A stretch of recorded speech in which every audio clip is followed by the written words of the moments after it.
नमस्ते। मेरा नाम है डॉक्टर राजीव रंजन। मैंने एम्स दिल्ली से एमबीबीएस की पढ़ाई की है और मैं लगातार आपको इवोल्यूशन के चैप्टर में आपको डिफरेंट प्रोसेस के बारे में एक्सप्लेनेशन दे रहा हूं। जो पिछले 15 सालों में क्वेश्चंस आपके सामने पूछे गए हैं, उन सारे लेक्चर्स को हम धीरे धीरे वन बाय वन कवर करने की कोशिश कर रहे हैं। अनअकैडमी, जो परफेक्शन नीट अनअकैडमी का ये प्लेटफॉर्म जहां पर हम हर दिन आपसे मिलते हैं, वहां पर आज हम लोग इंडस्ट्रियल मेलानिज्म के लेवल पर आज डिस्कस करेंगे। एक ऐसी प्रक्रिया जिसमें हमने बहुत ही कम समय में नेचुरल सिलेक्शन को होते हुए देखे। किस तरीके से प्रोसेस हुई, किस तरीके से बिस्टन बिटुलेरिया की मदद से हमने इंडस्ट्रियल रिवोल्यूशन के दौरान देखा कि जो ग्रे कलर वाले मॉथ थे वो कम हो गए और ब्लैक कलर वाले जो मॉथ थे वो अपनी संख्या बढ़ाते चले गए। ये नेचुरल सिलेक्शन कैसे हुआ, इस पर किस तरीके से क्वेश्चंस पूछे गए हैं, उन सारी चीज़ों पर आज हम डिस्कस करने वाले हैं। लेकिन आगे बढ़ने से पहले मैं आपको बताना चाहूँगा, अनअकैडमी पर जो बच्चे प्रॉपर स्ट्रक्चर्ड वे में पढ़ना चाहते हैं वो हमारे सब्सक्रिप्शन को लेते हैं। तो आप प्रॉपर स्ट्रक्चर्ड वे में पढ़ना चाहते हैं तो आप हमारे प्लस या आइकॉनिक सब्सक्रिप्शन को ले सकते हैं। इस तरीके के सब्सक्रिप्शन का बेनिफिट क्या होता है आप जानते हैं। जो बच्चे प्लस सब्सक्रिप्शन लेते हैं उन्हें अनअकैडमी के प्लेटफॉर्म पर प्रॉपर क्लासरूम एक्सपीरियंस मिलता है। वो अनलिमिटेड टीचर से अपने इंटरैक्ट करते हैं, वो अच्छी तरीके से पढ़ाई करते हैं, वीकली टेस्ट देते हैं और किसी भी बैच को ज्वाइन कर सकते हैं। जो भी उन्हें अच्छा लगता है उस बैच को ज्वाइन कर सकते हैं और अपनी क्लासेस का अनलिमिटेड एक्सेस पाते हैं। जब हम बात करते हैं आइकॉनिक सब्सक्रिप्शन का, तो ये भी अनअकैडमी के ही प्लेटफॉर्म पर होता है, लेकिन प्लस से ज़्यादा सुविधाएं आइकॉनिक सब्सक्रिप्शन में मिलती है। इसमें होता क्या है, स्टूडेंट जब आइकॉनिक सब्सक्रिप्शन लेते हैं अनअकैडमी का, तो उसमें जो क्लासेस चल रही होती हैं इसके साथ ही साथ उनको एक मेंटरशिप मिलती है। जो टेस्ट देते हैं उस टेस्ट का एनालिसिस उन्हें मिलता है, प्रॉपर गाइडलाइंस उनको प्रोवाइड की जाती है, उनको स्टडी मटेरियल प्रोवाइड किया जाता है जो आइकॉनिक सब्सक्रिप्शन लेने वाले बच्चों को मिलता है। आप किसी भी तरीके के सब्सक्रिप्शन को ले सकते हैं। इसके लिए जो आपको चार्जेस पे करने होते हैं, जो बच्चे पे कर सकते हैं, वो इनका बेनिफिट बहुत ही अच्छे तरीके से उठाते हैं। तो आप जरूर इसे ज्वाइन करें और फर्दर 10% का डिस्काउंट पाने के लिए RRG10 के कोड का आप इस्तेमाल करेंगे। अनअकैडमी अभी कुछ दिनों बाद, जैसे 30 नवंबर के बाद हमारे प्राइसेस बढ़ने वाले हैं, तो उससे पहले आप अगर हमारे अनअकैडमी के प्लेटफॉर्म को ज्वाइन करते हैं तो अभी जो चार्जेस हैं उन्हीं पर आप इसे ज्वाइन करेंगे। 30 नवंबर के बाद ये प्राइसेस रिवाइज हो जाएगा। आप कभी भी इसे ज्वाइन करना चाहते हो तो RRG10 के कोड का इस्तेमाल करके 10% का डिस्काउंट पा सकते हैं। आप देखें, इस समय करंटली हमारे पास कई सारे बैचेस रन कर रहे हैं। आप नीट 2022 के लिए द एस टीम बैच के बारे में देख सकते हैं। ये 24 नवंबर से स्टार्ट हुआ है। इसी तरीके से 24 नवंबर से एक और बैच जो नीट 2023 का टारगेट लेकर के बनाया गया है, इसमें तेजी से क्लास 11 के सब्जेक्ट्स को रिवाइज कराया जा रहा है। आप देखेंगे अनअकैडमी ने एक और ही बड़ा ही यूनिक फीचर अपने एप्लीकेशन पर लाया है, जो DPP की प्रैक्टिस है, जो डेली प्रॉब्लम की प्रैक्टिस आप करते हैं। इसमें जो हमारे स्टूडेंट्स हैं उन्हें 30 मिनट 30 क्वेश्चंस हर दिन टॉपिक वाइज प्रोवाइड किया जाता है। ये 8 नवंबर से शाम को 7 बजे ये प्रैक्टिस होती है। इसके लिए आप फ्री में इनरोलमेंट करा सकते हैं। अनअकैडमी एक और यूनिक फीचर लेकर के आए हुए है। आप अनअकैडमी के सब्सक्राइबर अगर हैं तो आप अनलिमिटेड डाउट्स पूछ सकते हैं। उसका हाई क्वालिटी वीडियो सोल्यूशन आपको प्रोवाइड कर दिया जाएगा। वो वीडियो सोल्यूशन हिंदी और इंग्लिश लैंग्वेज में होगा। इससे मिलते जुलते आपके जो डाउट्स हैं उस पर आधारित और कितने क्वेश्चन हो सकते हैं उनके बारे में भी आपको जानकारी दी जाएगी। तो आप अनअकैडमी के इस स्पेशल फीचर का बेनिफिट उठा सकते हैं। आगे बढ़ने से पहले, जैसा कि मैंने आपसे कहा कि हम आज बात करने वाले हैं इंडस्ट्रियल रेवोल्यूशन के बारे में। इंडस्ट्रियल रेवोल्यूशन के दौरान जो नेचुरल सिलेक्शन की प्रोसेस हुई थी, जिसे हम कहते हैं इंडस्ट्रियल मेलानिज्म, जो एवोल्यूशन बाय नेचुरल सिलेक्शन एक प्रक्रिया हुई थी, उसके लेवल पर हम डिस्कस करेंगे। तो पिछले लेक्चर में हमने कई सारी चीज़ों के बारे में डिस्कस किया था। हम लोगों ने होमोलॉगस एनालॉगस ऑर्गन के बारे में डिस्कस कर रखा था। ये रिकैप मैं आपको करा रहा हूँ ताकि आपको सारी चीज़ें रिकॉल हो सकें जिन चीज़ों के बारे में हम लोगों ने बात किया था। हम लोगों ने एविडेंसेस ऑफ एवोल्यूशन के लेवल पर बहुत ही डिटेल में बात किया था। हम लोगों ने डार्विन से अपनी बात शुरू करते हुए हमने ये देखा था, डार्विन, वैलेस और माल्थस की जो स्टडी थी उनके आधार पर हम लोगों ने बहुत सारे डिस्कशन किए और उसके आधार पर हम लोगों ने कंक्लूजन निकाला कि हमारे पास कई सारे एवोल्यूशनरी लाइफ फॉर्म्स के एविडेंसेस अवेलेबल हैं। इसके अलावा आगे बढ़ने से पहले मैं थोड़ा सा अपना परिचय भी दे देना चाहूँगा कि मैं हूँ डॉक्टर राजीव। ये हमारा आज का 5वां लेक्चर है। पिछले लेक्चर में हम लोगों ने 4th लेक्चर में बात किया था फोर्थ लेक्चर में हम लोगों ने कई सारी चीज़ें कवर कर ली थी, उसी से आगे आज हमारा फिफ्थ लेक्चर है। तो आज का हमारा फिफ्थ लेक्चर इंडस्ट्रियल रिवोल्यूशन के दौरान इंडस्ट्रियल मेलेनिज्म को समर्पित है। इंडस्ट्रियल मेलेनिज्म कैसे हुई थी। आप आगे बढ़ने से पहले थोड़ा सा मेरे बारे में जान लें। मैं हूं डॉक्टर राजीव। मैंने एम्स दिल्ली से एमबीबीएस की पढ़ाई की है। पिछले 8 सालों में मैंने अलग अलग प्लेटफॉर्म्स पर स्टूडेंट्स को पढ़ाया और 10 लाख से ज़्यादा नीट यूजी के 4 लाख से ज़्यादा एमबीबीएस स्टूडेंट्स को पढ़ाया। मैंने 8 से अधिक किताबें लिखी हैं जो बायोलॉजी, केमिस्ट्री और मेडिसिन जैसे सब्जेक्ट्स पर आधारित है। आपको ये सारे इंट्रोडक्शन जितने भी हो सकते हैं अनअकैडमी के, वो सारी चीज़ें हम लोगों ने बात कर ही लिया था। और मैंने आपको बताया है कि यहाँ पर एवोल्यूशन की प्रोसेस में कितने हमारे पास एविडेंसेस मिलते हैं, उन सारी चीज़ों के बारे में हम लोगों ने डिस्कस किया था। हमने डार्विन की उस खोज, इसके अलावा वैलेस के द्वारा पता किए गए जो एविडेंसेस थे उनके आधार पर एक कंक्लूजन बनाने की कोशिश किया था। आपको ये सारे मैप्स मैंने इसलिए दिखाए थे ताकि आप रिकॉल कर सके एवोल्यूशनरी प्रोसेस किस तरीके से आगे बढ़ती है, और उसको ऑब्जर्व किया था डार्विन ने, वैलेस ने। आज हम लोग जो बात करने वाले हैं इंडस्ट्रियल मेलेनिज्म पर बात करने वाले हैं, लेकिन इसी दौरान जो पिछले लेक्चर में हम लोगों ने डिस्कस किया था एविडेंसेस ऑफ एवोल्यूशन पर भी डिस्कस किया था। तेजी से रिकॉल कर लेते हैं। हमने फॉसिल से मिलने वाले एविडेंसेस पर भी बात की थी। फॉसिल से कैसे एविडेंसेस मिलते हैं, इन सारे इमेजेस की मदद से इन सारी चीज़ों को हम लोगों ने रिकॉल किया था। और हमने देखा था जुरासिक पार्क जैसी जो मूवीज़ हैं ये फॉसिल्स के एविडेंसेस के आधार पर इमेजिनेशन करके बनाई गई थी, है ना। इन सारी चीज़ों पर हम लोगों ने डिस्कस किया था। एवोल्यूशनरी प्रोसेस का अंदाजा लगाने के लिए होमोलॉगस ऑर्गन और उस पर आधारित किस तरीके से क्वेश्चन बनते हैं, उन सारी चीज़ों पर हम लोगों ने डिस्कशन किया था। तो हम लोगों ने होमोलॉगस ऑर्गन, उसके बाद एनालॉगस ऑर्गन के बारे में भी डिस्कस किया था। आप देखेंगे बहुत सारे क्वेश्चन किस तरीके से बने हुए हैं, इनको हम लोगों ने पिछले लेक्चर में कवर किया था। आप ये सीधे तौर पर देख सकते हैं यहाँ से एनालॉगस ऑर्गन, और एनालॉगस ऑर्गन के बाद हम लोगों ने एक बहुत ही इंपॉर्टेंट एवोल्यूशनरी एविडेंसेस देखा था, बायोकेमिकल एविडेंसेस। ये एनसीईआरटी रिसेंट एनसीईआरटी में नहीं है, लेकिन थोड़ा सा इसका एडिशनल जानकारी मैंने पिछले लेक्चर में आपको दे दिया था। थोड़ा सा बस एडिशनल जानकारी मैंने आपको देने की कोशिश की थी। इसके अलावा मैंने आपको बताने का प्रयास किया था डाइवर्जेंट एवोल्यूशन और कन्वर्जेंट एवोल्यूशन क्या होते हैं। होमोलॉगस जो ऑर्गन्स होते हैं वो डाइवर्जेंट एवोल्यूशन को रिप्रेजेंट करते हैं, जबकि एनालॉगस ऑर्गन्स जो होते हैं वो कन्वर्जेंट एवोल्यूशन को रिप्रेजेंट करते हैं। यहाँ तक की बात हमने थैंक यू के साथ समाप्त की थी। आज हम बात करने वाले हैं इंडस्ट्रियल मेलेनिज्म को लेकर के। तो इंडस्ट्रियल मेलेनिज्म को लेकर के 2015, 2019, 2009 और 2018 में एक क्वेश्चन पूछा गया था।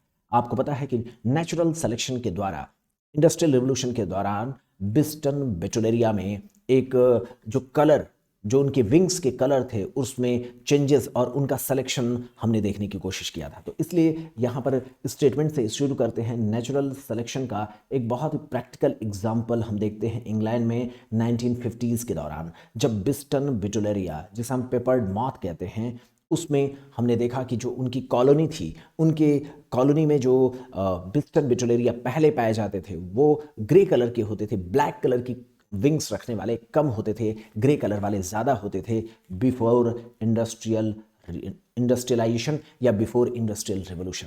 लेकिन होता क्या है आपको पता है, बाद में चल करके ग्रे कलर्ड वाले मॉथ कम हो जाते हैं। तो आप देखते हैं हमारे पास दो तरीके के मॉथ थे, ग्रे और ब्लैक कलर्ड। आप देखेंगे जब 19th सेंचुरी की शुरुआत होती है, यानी जब इंडस्ट्रियलाइजेशन की शुरुआत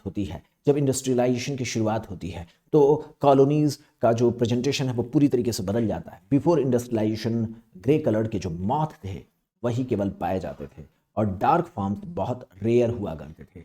डार्क फॉर्म्स जो ब्लैक कलर जो बिस्टन बेटुलेरिया होती थी वो कम हुआ करती थी। इसको आप कुछ इस तरीके से रिकॉल कर सकते हैं। जनरेशन 0 बिफोर इंडस्ट्रियलाइजेशन, आप देखेंगे इंडस्ट्रियलाइजेशन के पहले केवल 10% ही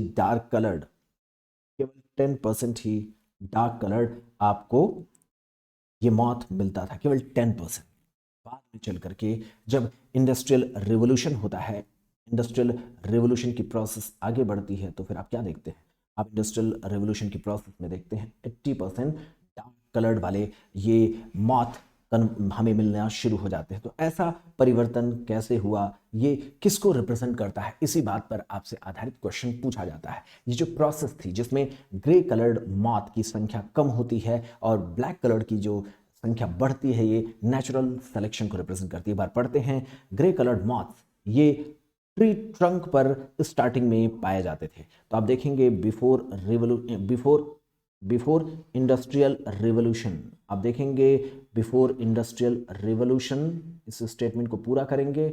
आप देखते हैं कि जो ग्रे कलर्ड मॉथ हुआ करती थी वो ट्री ट्रंक पर ज़्यादा देखने को मिलती थी, क्योंकि वो लाइकन के द्वारा कवर्ड हो जाती थी। वो एक तरीके से आप समझ सकते हैं ना कि जो प्लांट्स होते थे वो ग्रे कलर के होते थे और ये भी ग्रे कलर के हो जाते थे, तो इसलिए रिजेंबलेंस के कारण ये आसानी से बच जाते थे और ये अपने एनिमीज से आसानी से स्केप हो जाते थे, बच जाते थे। लेकिन जब 1920s के दौरान इंडस्ट्रियल रिवोल्यूशन होता है तो लाइकेंस की संख्या समाप्त हो जाती है, लाइकेंस किल्ड हो जाते हैं और ट्रंक अब ब्लैक कलर के दिखने शुरू हो जाते हैं, क्योंकि पोल्यूशन की वजह से इंडस्ट्रियल शूट का डिपोजिशन होता है। इसके कारण अब प्लांट्स ब्लैक कलर के मीन्स उनके ऊपर शूट पार्टिकल्स की वजह से प्लांट अब डार्क कलर के दिखने शुरू हो जाते हैं।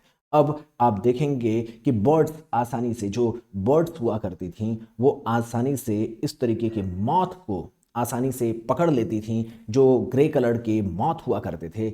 आफ्टर द इंडस्ट्रियलाइजेशन, जो इंडस्ट्रियल शूट पार्टिकल की वजह से प्लांट ब्लैक कलर का हो गया था, इसके कारण जो ग्रे कलर वाले मौत हुआ करते थे उनको आसानी से पकड़ करके खाने की कोशिश में सक्सेस पाना शुरू कर दिया बर्ड्स ने। और आप देखेंगे इसकी वजह से ग्रे कलर वाले की कॉलोनी कम हो जाती है। तो आप स्पष्ट रूप से देखते हैं ग्रे कलर जो मौत था वो धीरे धीरे बर्ड्स के द्वारा ज़्यादा खाया जाने लगा, और अब चूंकि डार्क कलर जो मौत थे वो बर्ड्स के द्वारा आसानी से बच जाने लगे, क्योंकि जो प्लांट्स का जो ब्लैक कलर हुआ करता था, जो प्लांट्स के ब्लैक कलर थे उसमें ये ब्लैक कलर या डार्क कलर्ड जो मॉथ था वो अपने आप को रिजेंबलेंस के कारण बच जाने लगा। तो इस तरीके से आप समझ सकते हैं जो कोल रिप्लेस हो गया इंडस्ट्रीज के बाद में चल करके आप देखते हैं आफ्टर द इंडस्ट्रियल रेवोल्यूशन, आप बाद में देखते हैं कोल अब बाद में चल करके हटा दिया गया और इलेक्ट्रिसिटी और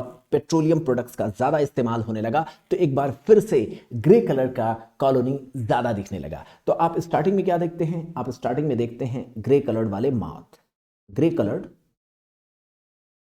कलर्ड या लाइट कलर्ड वाले माउथ की संख्या ज़्यादा थी। बीच में क्या हुआ? बीच में जो है आपके पास आते हैं ब्लैक कलर वाले। आप जानते हैं ना ये कौन से आते हैं? ब्लैक कलर वाले जो माउथ होते हैं ये आ जाते हैं। फिर क्या हुआ? इंडस्ट्रियल रिवोल्यूशन जब होता है तो ब्लैक कलर वाले आ जाते हैं। फिर इसके बाद दोबारा आपको ग्रे कलर वाले की ही कॉलोनी देखने को मिल जाती है। ये ग्रे कलर वाली ही कॉलोनी दोबारा आपको देखने को मिल जाती है। ऐसा क्यों हुआ? क्योंकि आप जानते हैं धीरे धीरे जो हमारे इंडस्ट्रियल जो यूटिलाइजेशन था वो कोल की बजाय इलेक्ट्रिसिटी और ऑयल रिफाइनरी पर आधारित हो गया। तो आप देखेंगे ऑयल का ज़्यादा से ज़्यादा यूटिलाइजेशन होने के कारण पोल्यूशन कम हो गया, इलेक्ट्रिसिटी का ज़्यादा इस्तेमाल करने के कारण पोल्यूशन कम होने लगा। तो दोबारा आप देखेंगे ग्रे कलर्ड वाले मॉथ की कॉलोनी बढ़ने लगी। तो इस तरीके से आप देखते हैं कि धीरे धीरे करके हमने जो चेंजेस लाए उसमें क्या किया, हमने जब इलेक्ट्रिसिटी पर आधारित इंडस्ट्रीज चलानी शुरू कर दी तो शूट पार्टिकल्स का प्रोडक्शन कम हो गया और अल्टीमेटली प्लांट्स पर अब कम डिपोजिशन शूट के पार्टिकल्स का देखने को मिला। इसलिए ट्री ट्रंक्स अब दोबारा क्लियर दिखने लगे, उस पर लाइकेन की कॉलोनी दोबारा आ गई, यानी हल्के कलर के अब साफ सुथरे पेड़ देखने शुरू हो गए। तो अब आप देखेंगे कि जो हमारा ट्री ट्रंक था, जैसे जैसे हमने इलेक्ट्रिसिटी पर आधारित इंडस्ट्रीज चलाना शुरू किया तो उसके कारण again tree trunk grey colour के देखने को पॉसिबल हो गए। तो अब जब ये इंडस्ट्रियल रिवोल्यूशन के बाद जब ग्रे कलर के ट्री ट्रंक हो गए तो अब दोबारा से ग्रे कलर के मॉथ की कॉलोनी बढ़नी शुरू हो गई। और इस तरीके से आप इस एग्जाम्पल को नेचुरल सिलेक्शन के द्वारा देख सकते हैं। इस इमेज में इसी चीज़ को दर्शाने की कोशिश की गई है कि स्टार्टिंग में बिफोर इंडस्ट्रियल रिवोल्यूशन आप देखेंगे ये जो ट्री ट्रंक हुआ करता था और जो इसका रिजेंबलेंस था एक जैसा था। आप देखेंगे ये काफ़ी रिजेंबल करते थे, लेकिन बाद में जब यहाँ पर इंडस्ट्रियलाइजेशन होता है, शुरुआती दौर में जब इंडस्ट्रियलाइजेशन होता है, शूट के पार्टिकल, कार्बन के पार्टिकल्स ने इनकी पहचान बहुत आसान कर दी थी और इसलिए इनके नंबर्स घटने शुरू हो गए क्योंकि बर्ड्स इन मॉथ्स को अचानक से खाना शुरू कर दी। तो कॉलोनी जो थी वो डार्क कलर्ड या ब्लैक कलर्ड वाले बिस्टन बिटुलेरिया की बढ़ गई थी। अब यहाँ पर हम लगाते हैं क्वेश्चन। क्वेश्चन क्या पूछा गया है, क्वेश्चन देखते हैं। क्वेश्चन हमसे पूछा गया है industrial melanism is an example of. पहला ऑप्शन कह रहे हैं क्या ये ड्रग रेजिस्टेंस का एग्जांपल है। दूसरा ये कह रहे हैं darkening of skin due to smoke from industries, क्या ये इसका एग्जांपल है। तीसरा ऑप्शन कह रहे हैं ये protective resemblance with the surroundings, क्या ये इसका एग्जांपल है। और चौथा ऑप्शन कह रहे हैं defensive adaptation of skin against ultraviolet radiation, क्या ये चौथा ऑप्शन है। तो इसमें थोड़ा सा मैं साइड में हट जाता हूं ताकि आपको हर एक ऑप्शन अच्छे से दिखाई दे। तो आप देखेंगे इसका ऑप्शन हमारे सामने बन करके आएगा ऑप्शन नंबर सी, जिसमें हम देखते हैं protective resemblance with the surroundings.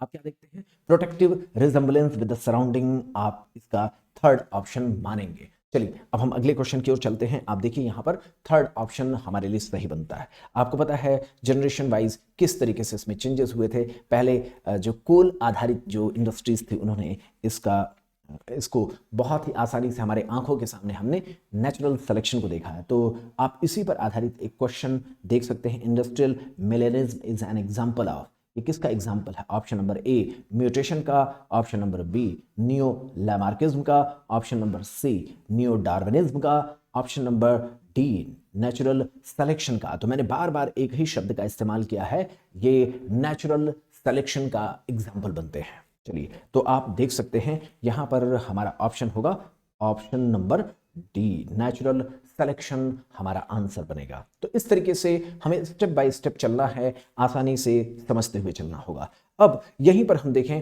कि कौन सा ऐसा एवोल्यूशनरी प्रोसेस और एंथ्रोपोजेनिक एक्शन के द्वारा हम और समझ सकते हैं। जैसे आप देखिए अपने आंखों के सामने हमने डार्विन के द्वारा बताए गए नेचुरल सिलेक्शन को अपने आंखों के सामने देखा। इसी तरीके से आप एक और एग्जांपल देख सकते हैं एवोल्यूशन बाय एंथ्रोपोजेनिक एक्शन, जिसमें आप क्या देखते हैं डीडीटी का इस्तेमाल करने के बाद डीडीटी रेजिस्टेंट जो वेराइटीज डेवलप हुई थी मॉस्किटो की, वो हमारे एंथ्रोपोजेनिक एक्शन के द्वारा देखी जा सकती है।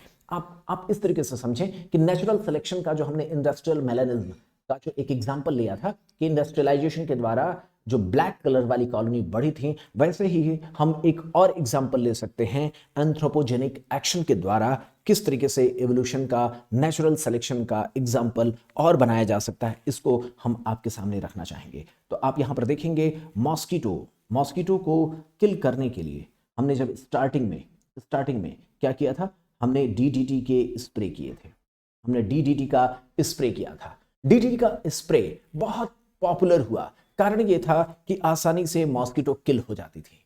थोड़े समय बाद देखा गया कि डीडीटी अब मॉस्किटो पर इनइफेक्टिव होने लगा। कारण ये था कि डीडीटी के लिए मॉस्किटो ने रेजिस्टेंस डेवलप किया और वो मॉस्किटो जो रेजिस्टेंट थी डीडीटी के लिए उनकी संख्या बढ़ने लगी, जो सेंसिटिव थे वो मारे गए। नए तरीके के लोगों का नेचुरल सिलेक्शन होता है जहां पर डीडीटी के लिए रेजिस्टेंट वेराइटीज ऑफ मॉस्किटो की संख्या बढ़ जाती है। तो आप यहां पर इस चीज को एक बार हमारे साथ रीडिंग लगाएंगे, आप देखेंगे कि जो रेजिस्टेंस ऑफ मॉस्किटो जो पेस्टिसाइड्स के लिए होता है वो एंथ्रोपोजेनिक एक्शन के द्वारा एवोल्यूशनरी प्रोसेस को एक्सप्लेन करता है। आपको पता है डीडीटी को इंट्रोड्यूस स्टार्टिंग में जब किया गया था मॉस्किटोज को कंट्रोल करने के लिए, किल करने के लिए बहुत ही ज्यादा सक्सेसफुल रहा, क्योंकि इसको ट्रेमेंडसली जो सक्सेस इसको मिली थी, अचानक से कॉलोनी की कॉलोनी मच्छर की गायब हो गई।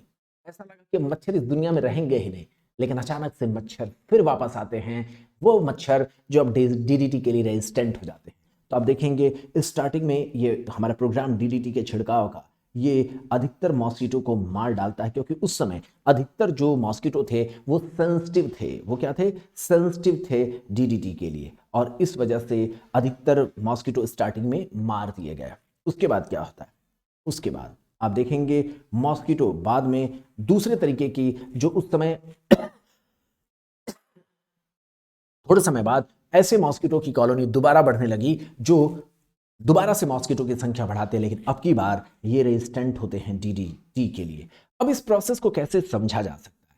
तो डार्विन के अकॉर्डिंग कहा क्या जाता है उस चीज को आप समझने की कोशिश करिए। आप यहां पर देखने की कोशिश करिए डार्विन की लैंग्वेज में। तो डार्विन के अनुसार एक्चुअल में क्या था, मॉस्किटो दो तरीके के पहले थे। एक ऐसा मॉस्किटो जो हो सकता है नेचुरली डीडीटी के लिए रेजिस्टेंट रहा हो, रेजिस्टेंस म्यूटेशन के द्वारा भी आ सकता है, या हो सकता है पहले से ही प्रेजेंट रहा हो। मेरी बात सुने, जैसे पता नहीं है, लेकिन हो सकता है वो पहले से ही डीडीटी के लिए रेजिस्टेंस रख रहा हो, ऐसा भी संभव है। तो आप देखेंगे स्टार्टिंग में हमारे पास दो तरीके के मॉस्किटो थे। रेड कलर वाला जो मॉस्किटो की कॉलोनी थी वो ज़्यादा थी, और ये आसानी से रेड कलर वाले जो मॉस्किटो के नंबर्स थे वो खूब सारे थे। आप ऐसे समझ सकते हैं, ये रेड कलर वाले जो मॉस्किटो जो सेंसिटिव टू डीडीटी हैं, इनके नंबर्स बहुत ज़्यादा थे। स्टार्टिंग में इनके नंबर्स बहुत ज़्यादा हुआ करते थे। बाद में चल करके देखा गया कि जब डीडीटी का छिड़काव किया गया तो ये सारे के सारे जो सेंसिटिव मॉस्किटो थे ये मारे गए। मेरी बात समझ है, ये सेंसिटिव जो मॉस्किटो थे मारे गए, और इस दौरान वो मॉस्किटो जो रेजिस्टेंस रखता था वो अपनी नंबर्स बढ़ाना शुरू कर दिया। तो ये एंथ्रोपोजेनिक जो एक्शन के द्वारा एवोल्यूशन का एक एग्जाम्पल बनता है। आप इस चीज को ऐसे भी समझें कि जैसे इस चीज को लेकर के डार्विन ने अपने दूसरे एग्जाम्पल में भी समझाया था। जैसे डार्विन ने कहा था, आप आगे मैं या अभी ही बता देता हूं। जैसे आपको पता होगा ना, जिराफ का एग्जाम्पल जब लिया गया था, जिराफ का जब एग्जाम्पल लिया गया था तो लैमार्क कहते थे कि जो जनरेशन वाइज जनरेशन ये जो जिराफ था वो अपनी गर्दन को ऊंचा करता चला गया। ये क्या करता है?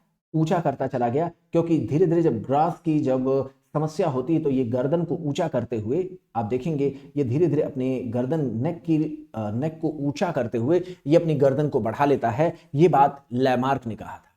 डार्विन ने कहा ऐसा नहीं था। डार्विन इसके अपोजिट अपना एक्सप्लेनेशन देते हैं। डार्विन ने कहा था कि ऐसा नहीं था, हुआ कुछ ऐसा कि शुरू से ही वहां पर दो तरीके के जिराफ होते थे। ऐसे जिराफ जिनकी गर्दन छोटी थी, ऐसे जिराफ जिनकी गर्दन बहुत छोटी हुआ करती थी, ये जिराफ शुरू से थे, और ऐसे जिराफ जिनकी गर्दन बहुत ऊंची होती थी वो भी शुरू से ही थे। ये किसने कहा था? डार्विन ने कहा था। आप देखेंगे डार्विन के अनुसार जो दो अलग अलग गर्दन वाले जो जिराफ थे, जिनकी गर्दन छोटी थी और जिनकी गर्दन ऊंची थी, लंबी थी, वो दोनों जिराफ एक साथ ही रहते थे। स्टार्टिंग में चूंकि जमीन पर घास ज्यादा था, क्या था? जमीन पर ग्रास ज्यादा था। आप इस तरीके से समझें, जमीन पर ग्रास ज्यादा था तो इसलिए छोटे गर्दन वाले जिराफ ज्यादा अपनी संख्या बढ़ाते थे। बाद में चल करके आप देखेंगे, बाद में चल करके जब ग्रास की कमी हो जाती है, क्या हो जाता है मेरे दोस्त? जब ग्रास की कमी हो जाती है तो इनको बड़े बड़े पेड़ों से खींच करके अपने न्यूट्रिशन को लेना पड़ता था, बड़ी बड़ी पत्तियों को लेना पड़ता था। तो पता ये चला कि इनकी संख्या कम हो गई। जो बड़े गर्दन वाले थे उनको नेचर ने सेलेक्ट कर लिया, ऐसा एक्सप्लेनेशन डार्विन ने दिया था। तो इस तरीके से ये प्रोसेस, जहां पर इवोल्यूशन के प्रोसेस में नेचुरल सिलेक्शन के द्वारा जिराफ वाले एग्जाम्पल को डार्विन ने समझाया था, वैसी ही बात यहां पर कहा कि शुरू से ही हमारे पास दो तरीके के मॉस्किटो थे। एक मॉस्किटो जो रेजिस्टेंस रखता था, हालांकि पता नहीं था लेकिन वो रेजिस्टेंस रखता था, थोड़ी संख्या में होते थे। सेंसिटिव वाले ज्यादा थे। बाद में चलकर जब डीडीटी का छिड़काव तो उसकी संख्या खत्म हो जाती है, नेचुरली ये सेलेक्ट किए जाते हैं। इस तरीके से एंथ्रोपोजेनिक एक्शन के द्वारा इवोल्यूशनरी प्रोसेस को हम यहाँ पर समझ सकते हैं। तो आप देखेंगे ऐसे मॉस्किटो जो रेजिस्टेंट टू डीडीटी होते हैं वो सरवाइव करते हैं, वो मल्टीप्लाई करते हैं और अपने नंबर्स को बढ़ा लेते हैं। तो ये लगभग मॉस्किटो की पूरी पॉपुलेशन बाद में चल करके इस तरीके से चेंज हो जाती है कि वो सभी के सभी रेजिस्टेंट टू डीडीटी हो जाते हैं और उनका सर्वाइवल हमें देखने को मिल जाता है। इस तरीके का पैटर्न हम एंटीबायोटिक्स का इस्तेमाल करने के बाद एंटीबायोटिक रेजिस्टेंट बैक्टीरिया के एग्जाम्पल में भी देख सकते हैं। तो सेम पैटर्न हम कहां पर देखते हैं? उन बैक्टीरिया के भीतर भी देखते हैं जो मल्टी ड्रग रेजिस्टेंट रखते हैं, क्योंकि आप जानते हैं बहुत सारे एंटीबायोटिक्स और इस तरीके के मेडिसिन के लिए बैक्टीरिया रेजिस्टेंस जो डेवलप करती है वो इसी तरीके से डेवलप फॉर्म हमें देखने को मिलते हैं। आप क्लियर तरीके से समझ सकते हैं जो एंथ्रोपोजेनिक एक्शन के द्वारा एवोल्यूशन को बहुत शॉर्ट ड्यूरेशन में हम जस्टिफाई कर सकते हैं, वो डीडीटी के रेजिस्टेंट मॉस्किटो के द्वारा या एंटीबायोटिक रेजिस्टेंट मॉस्किटो के द्वारा हम समझा सकते हैं। तो अब यहाँ पर एक एग्जाम्पल लिखते हैं। देखिए, नीट 2020 में आपके सामने क्वेश्चन पूछा गया था। नीट 2020 में ही आपके सामने क्वेश्चन पूछा गया था, which of the following refer to correct examples of organism which have evolved due to changes in the environment brought about by anthropogenic action। तो ये कह रहे हैं इसमें से कौन कौन सा ऐसा एग्जाम्पल है, करेक्ट एग्जाम्पल है, जो एंथ्रोपोजेनिक एक्शन के द्वारा अपने भीतर चेंजेस, मतलब समझ रहे ना कि which of the following refer to correct examples of organism which have evolved, ऐसा एवोल्यूशनरी प्रोसेस जो कि एंथ्रोपोजेनिक एक्शन की वजह से डेवलप हुआ। तो आप देखेंगे इसमें पहला एग्जाम्पल हमारे सामने जो लिया गया है, इसको लेते हैं। यहाँ पर पहला एग्जाम्पल हमारे सामने लिया गया, Darwin finches of Galapagos island. क्या इसमें एंथ्रोपोजेनिक एक्शन था? नहीं भाई, ये तो नेचुरल तरीके से डार्विन ने देखा था। गैलापागोस आइलैंड पर सीड ईटिंग जो आपके सामने जो सीड ईटिंग बिहेवियर जो बर्ड का था वो लगातार बदलता जाता।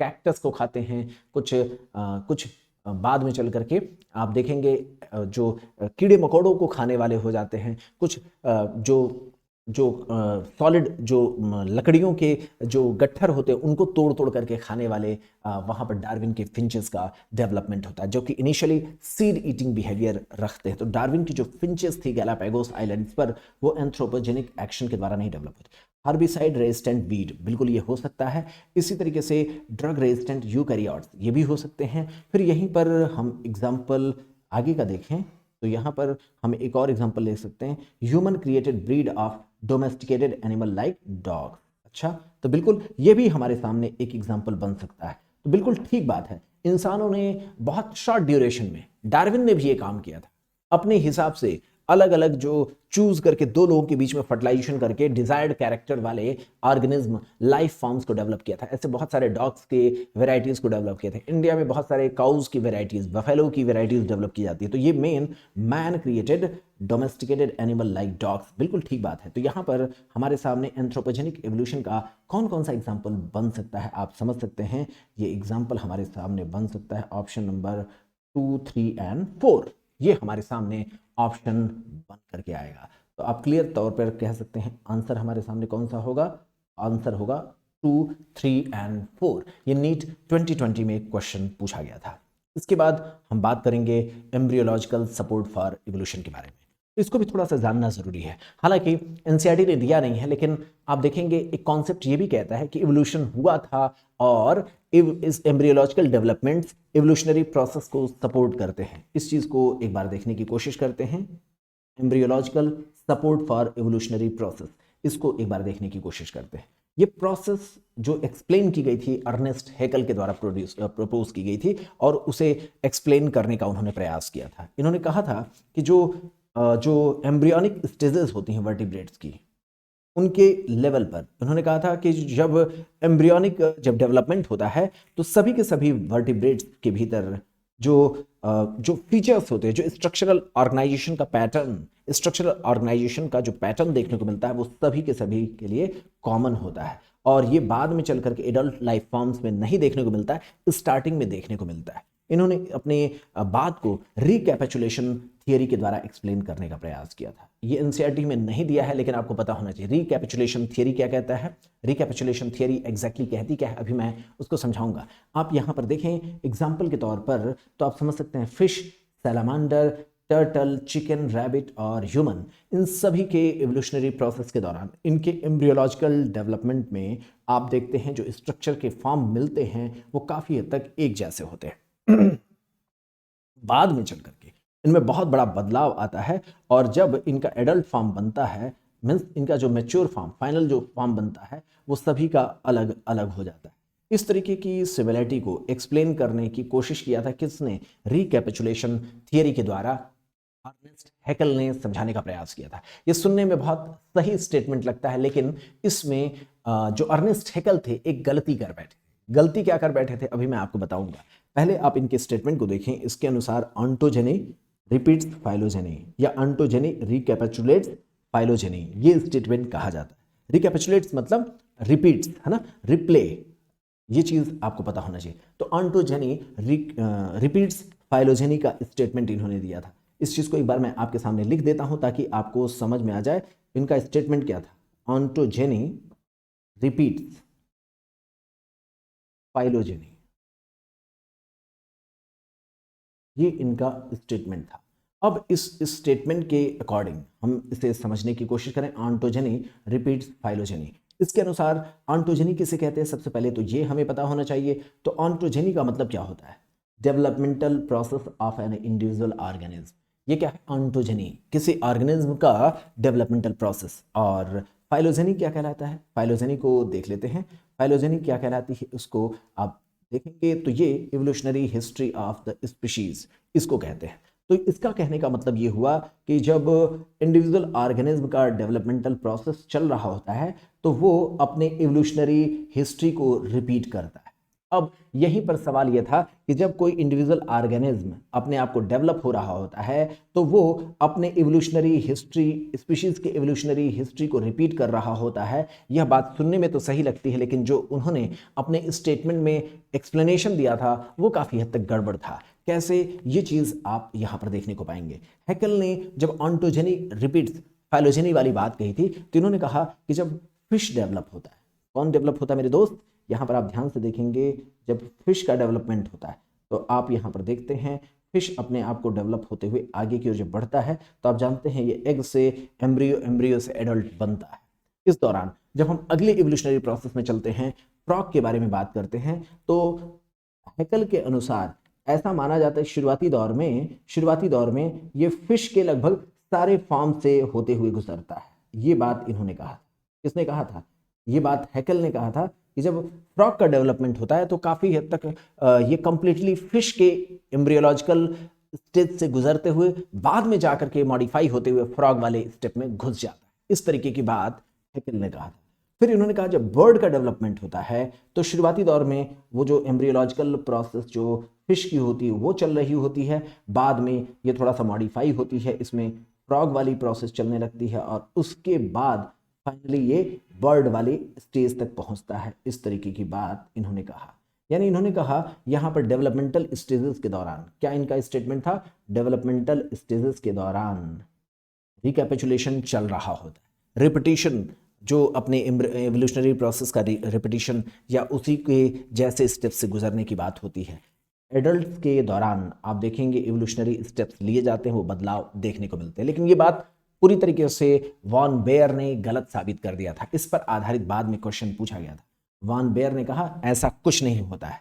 होता क्या है, शुरुआती दौर में ही ये काफ़ी हद तक अलग हो जाते हैं, कोई रिकैपिचुलेशन या रिपीटिशन नहीं होता है। इन्होंने कहा शुरुआती दौर में ही ये इवोल्यूशनरी प्रोसेस जब चल रही होती है, शुरुआती दौर में ही ये काफ़ी अलग हो जाते हैं, चाहे फ्रॉग हो, चाहे फिश हो, फिश और फ्रॉग और फ्रॉग से बर्ड शुरुआती प्रोसेस में ही एक दूसरे से अलग हो जाते हैं। आप इस चीज़ को देखने की कोशिश करें, शुरुआती प्रोसेस में ही ये एक दूसरे से अलग हो जाते हैं। इस बात को लेकर के वॉन बेयर ने अपनी बात रखी थी। इन्होंने कहा शुरुआती दौर में हो सकता है एम्ब्रियोलॉजिकल स्टेज में ये काफ़ी हद तक एक जैसी प्रक्रिया से गुजर रहे हो, लेकिन पूरे के पूरे सारे फॉर्म्स को लेकर के चलेंगे ज़रूरी नहीं है। थोड़े ही दिनों बाद ये पूरी तरीके से एक दूसरे से अलग होते हुए अपने फॉर्म्स में बदलाव लेते हुए ये शुरुआती दौर में ही अपने अपने फॉर्म्स में बदलाव ले लेते हैं। यानी ये पूरी तरीके से उनके एडल्ट जो एम्ब्रियोलॉजिकल जो स्टेप्स इसके पूर्वजों का रहा है, यानी फिश जैसी बात फ्रॉग लेके चले,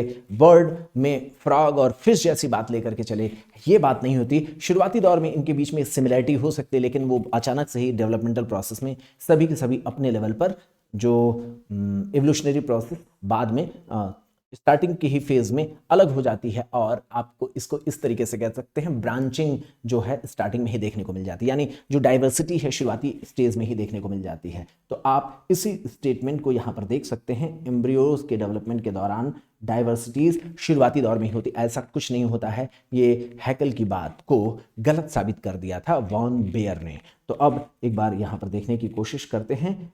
इन्होंने embryos of all vertebrates including human ये कैसे डेवलप होते हैं, हैकेल ने जब अपना स्टेज देखा था तो उन्होंने कहा उसमें गिल्स पाए जाते हैं, गिल स्लिट्स पाए जाते हैं। ये बात ठीक है, लेकिन शुरुआती दौर में पाए जाते हैं ना, अचानक से वो पूरी तरीके से ऐसा नहीं है कि गिल पाया जाएगा तो फिश जैसा होगा, फिर वो बर्ड जैसा बनेगा, फिर मैमल में बदलेगा इंसान, ऐसा नहीं होता। शुरुआती दौर में हल्का हल्का उसका स्ट्रक्चर मिलता है, लेकिन तुरंत ही वो अपने इंसानी रूप में एम्ब्रियो डेवलप होना शुरू हो जाता है। जबकि हैकेल के अनुसार, यहाँ पर देखिए, अकॉर्डिंग टू हैकेल जो एक्सप्लेनेशन था वो क्या कहता था, हैकेल के अनुसार जो एक्सप्लेनेशन था वो ये कहता था embryos of all vertebrates including human ये क्या करता है, डेवलप्ड वेस्टिजियल गिल स्लिट्स, ये वेस्टिजियल गिल स्लिट्स को डेवलप करते हैं। और ये कहाँ डेवलप होता है, बिहाइंड द हेड।